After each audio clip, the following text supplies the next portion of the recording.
toxic love, where love crosses the line into violence. It is the most toxic it can ever get. These love stories turn into hate stories, and that leads some people down a very dark path of crime. Hello and welcome to Postmortem, where we put the spotlight on crimes that shock us, yet make us want to know more and more. In today's episode, we bring you stories of obsession, betrayal, jealousy, and unanswered questions. Whether people once trusted the most are accused of becoming the greatest threat. Was it love that failed or anger that took over? Our first story is from Faridabad, near the capital Delhi. At first, it appeared to be the story of two people who chose to die together.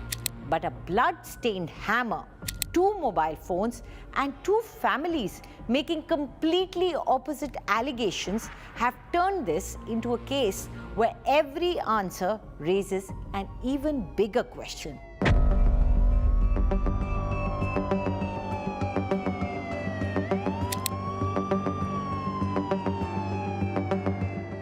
This is the Agra Canal in Faridabad. On the afternoon of July 11th, panic spread after passers-by reported seeing a man and a woman jump into the canal from Khedi Bridge. Now, the two had arrived in a black Kia Sonet. The incident was reported at around 4 in the evening. Within minutes, traffic police alerted the local police station. Fire brigade teams and SDRF rushed to the spot, launching a massive search operation that continued for hours. Police began scanning CCTV footage from nearby areas while questioning eyewitnesses to reconstruct the final moments before the two disappeared into the water. Now, at this point, investigators believed they were dealing with yet another suspected suicide at a location that has witnessed such incidents in recent years. But this case was about to take a very different turn. Hours later, the search teams recovered two bodies. The victims were identified as 31-year-old Rashmi, also known as Rajni, a professional makeover artist, and 24-year-old Akash, popularly known as Akku. There was one detail that immediately caught everyone's attention. Now, we cannot show you the bodies, but we can show you what the investigators saw. Both their wrists were tied together tightly with a black data cable.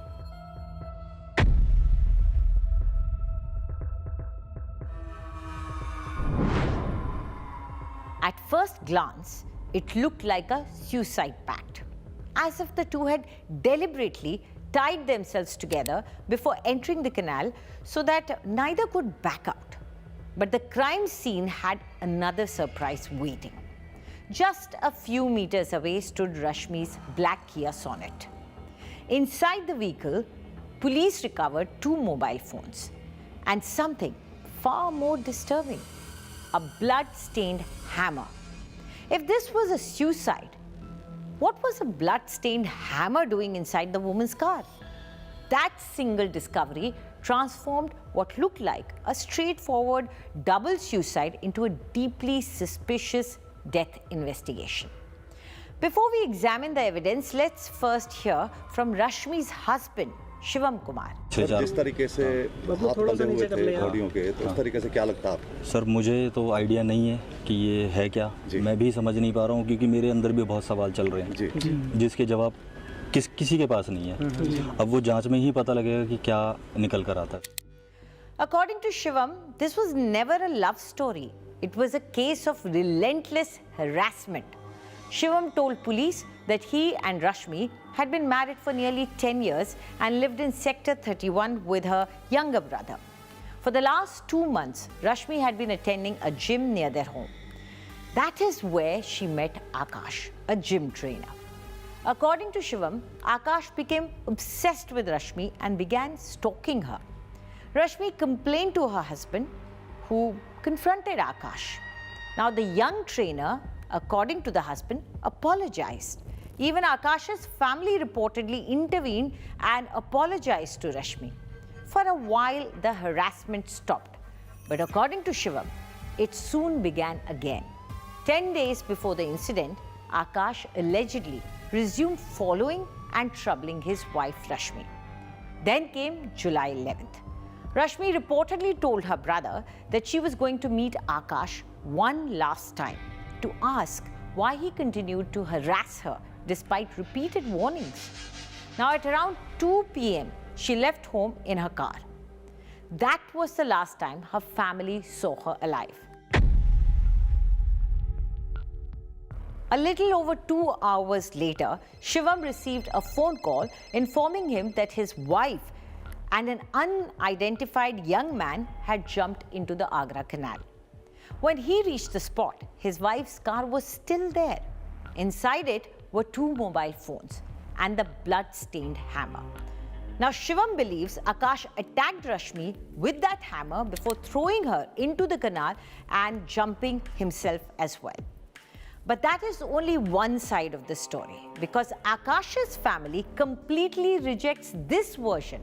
In fact, they claim Akash was the victim, not the attacker. बंदे में उस तरीके से आपको क्या लगता है?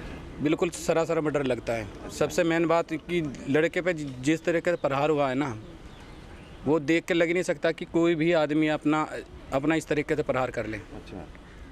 वो एक नहीं, कम से कम 7-8 जने या हो सके उससे भी ज़्यादा। Shivam says everything until Rashmi left home is known to him. What happened after she met Akash is the mystery.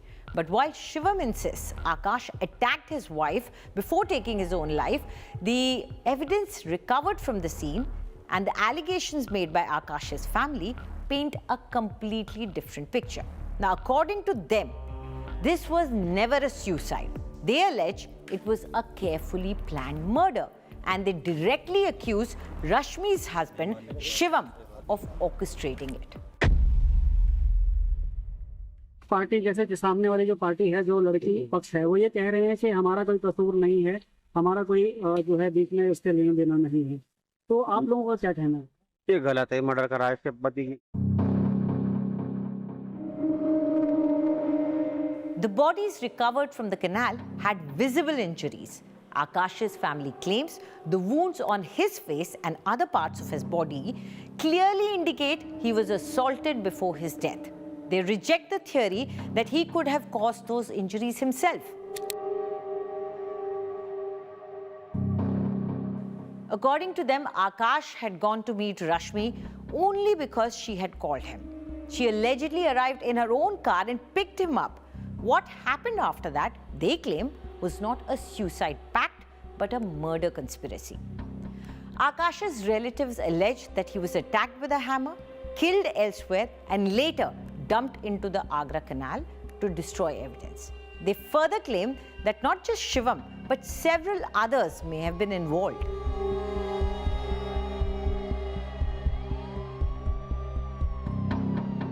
जितना प्रेजेंट में इसका ब्लड बह रहा है, उतना प्रेजेंट में वहाँ पे कुछ भी नहीं मिला। कहीं से और से लाश घेर के लाई गई है, वहाँ पे डब करी गई है। The accusations don't just stop there. Akash's family alleges that Rashmi, her husband, and others worked together to eliminate him. On the other hand, Rashmi's husband maintains that Akash was the aggressor and that he attacked Rashmi with the hammer recovered from the car and then pushed her into the canal. Two families, two completely different versions, and both accusing each other of murder. As investigators pieced together the sequence of events, another detail complicated the case even further. Both bodies had been recovered with their hands tied together using a black data cable. Now, to police, that initially suggested a possible suicide pact, but investigators were unwilling to ignore the injury marks or the blood-stained hammer. The police have registered a murder case against deceased Akash based on the complaint filed by Rashmi's family. At the same time, Akash's relatives have accused Rashmi's husband of murdering him. With both principal suspects dead, investigators are left relying almost entirely on forensic evidence. The post-mortem report, forensic examination of the hammer, CCTV footage, call records, and digital evidence are now expected to determine which version, if either, is true. For now, police say they are examining every possible angle. While the tied hands initially pointed towards suicide, investigators say no conclusion can be drawn until the forensic and post-mortem findings are complete. दोनों को लगी थी, दोनों के सिर पे लगी हुई है या एक के लगी हुई है? सर ये नहर से निकाली हुई डेड बॉडी है जी सर। इसके संबंध में ज़्यादातर डॉक्टर पीएमआर ही बता पाएंगे, पीएमआर डॉक्टर भी बता पाएंगे कि चोट दोनों के है एक के। Was this the tragic end of a case of obsessive stalking? Did a confrontation spiral fatally out of control? Or was the scene at the Agra Canal carefully staged to look like a suicide? The blood-stained hammer, the injuries on both the bodies, the cable binding their hands, and two families making completely opposite allegations. For now, these remain pieces of a puzzle that investigators are still trying to solve. Until the forensic reports arrive, the Agra Canal continues to guard the truth behind one of Faridabad's most perplexing double-death mysteries. Sometimes love becomes toxic because of rejection. Instead of moving on, a criminal mind starts plotting the murder of the object of its desire. This love story from Kanpur is also a story of a jilted lover turned killer, according to the police.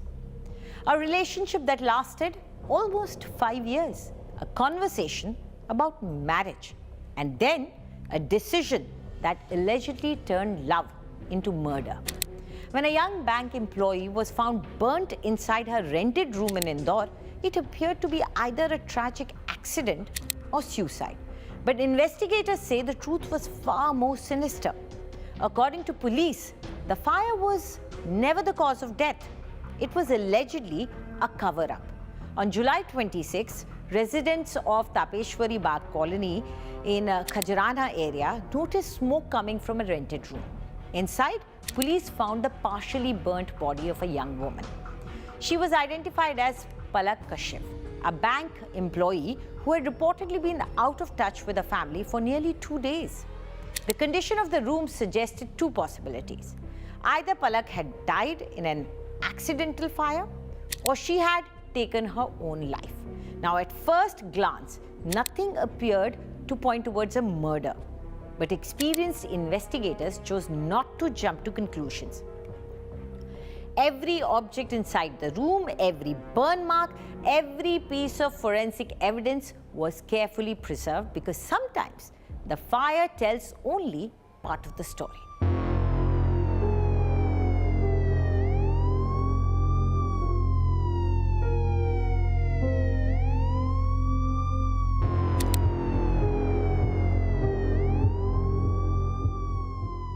The investigation soon took a dramatic turn. The Forensic Science Laboratory, or the FSL, examined the scene. Doctors conducted a detailed post-mortem examination, and together, these reports completely changed the direction of the investigation. Now, according to the post-mortem report, Palak did not die because of the fire. Police say she had already been killed before the flames engulfed the room. Investigators alleged she was strangled to death.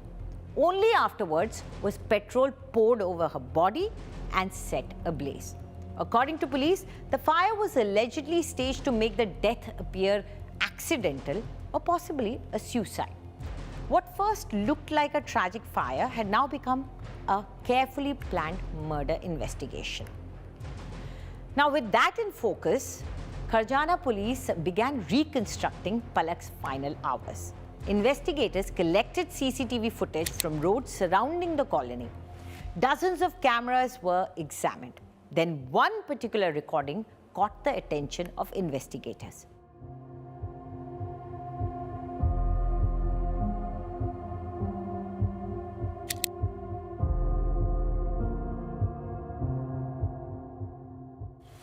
The footage allegedly showed a young man carrying a container of petrol and walking towards the victim's rented accommodation shortly before the fire.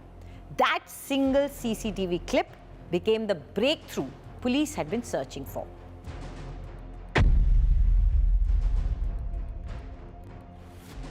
चूंकि घटनास्थल से काफ़ी चीज़ें मिली थी, उसके बाद footage के आधार पर बाकी जो टेक्निकल एनालिसिस के आधार पर आरोपी को आइडेंटिफाई किया है और मयंक नामक जो आरोपी बेसिकली जो डबरा का रहने वाला है और इलेक्ट्रीशियन मतलब बेसिक जो मैकेनिकल इलेक्ट्रीशियन का काम करता है उसको पुलिस ने इसमें गिरफ्तार किया है। फिलहाल इसकी काफ़ी विस्तार से पूछताछ की जा रही है और जो एविडेंसेस हैं जो साक्ष्य को संकलित किया जा रहा है। Using CCTV footage, mobile phone records and other technical evidence, investigators traced the suspect. Police identified him as Mayank Shakya, a resident of Dabra in Madhya Pradesh's Gwalior district. Now, according to investigators, Mayank and Palak had known each other for nearly 5 years and were in a close relationship. But in recent months, police say that relationship had become strained over one issue: marriage. According to investigators, Palak had refused to marry Mayank. Police alleged that the rejection triggered a violent confrontation. During interrogation, investigators say Mayank confessed that an argument broke out over marriage. According to police, he allegedly strangled Palak in a fit of anger. Believing she was dead, investigators say he then attempted to erase every trace of that crime. He poured petrol over her body, set the room on fire, and walked away, hoping everyone would believe she had died in a fire. Police arrested Mayank Shakya and registered a case under sections relating to murder and destruction of evidence. Now, investigators are now examining whether the crime was planned in advance or whether it followed a sudden argument.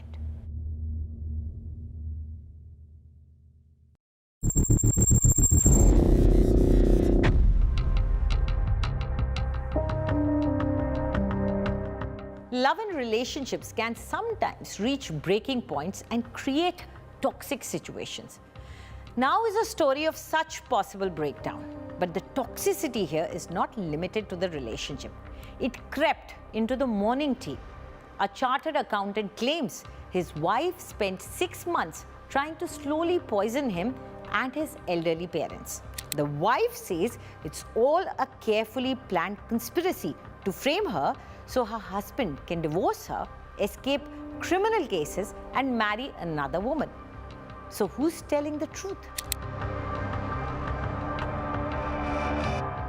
This may seem like an ordinary middle-class household in Ganesh, Nagar, Kanpur. But according to police records, this house has now become the center of a bitter legal battle involving allegations of attempted poisoning, dowry harassment, domestic violence, blackmail, and an alleged extramarital relationship. The controversy exploded after chartered accountant Himanshu Gupta approached Rawatpur police with a startling allegation. He claimed that his wife, Jyoti Gupta, had been secretly mixing a toxic chemical into the family's tea for nearly 6 months. Now, according to Himanshu, he, his father, and his mother had been repeatedly suffering from vomiting, dizziness, and unexplained health problems.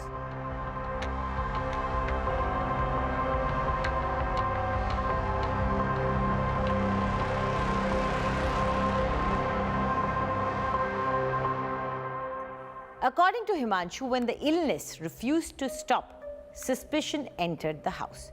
Instead of confronting his wife immediately, Himanshu says he installed hidden CCTV cameras in the kitchen. And what those cameras allegedly recorded would soon become the center of a criminal investigation. The CCTV footage appears to show Jyoti preparing tea. Moments later, she is allegedly seen pouring something from a small bottle into the kettle. For Himanshu, that video was proof. He handed that footage over to police, and later the clip went viral on social media.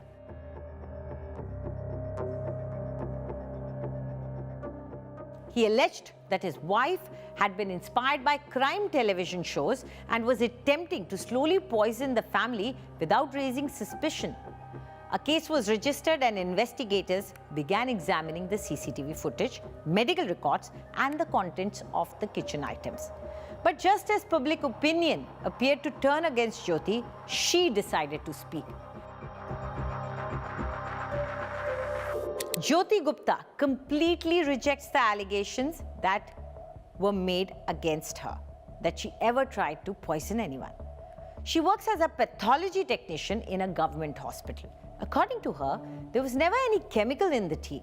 She claims she only added turmeric and cloves. But why? Her answer is perhaps the most unusual part of this entire case. Jyoti alleges that it was actually her husband, Himanshu, who instructed her to do it. According to her, Himanshu had sent her Instagram reels claiming that adding turmeric and cloves to tea could help control an angry mother-in-law and improve family relations.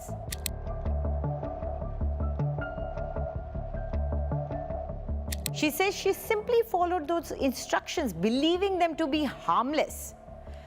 What she never knew, she claims, was that her husband was secretly recording those moments on camera.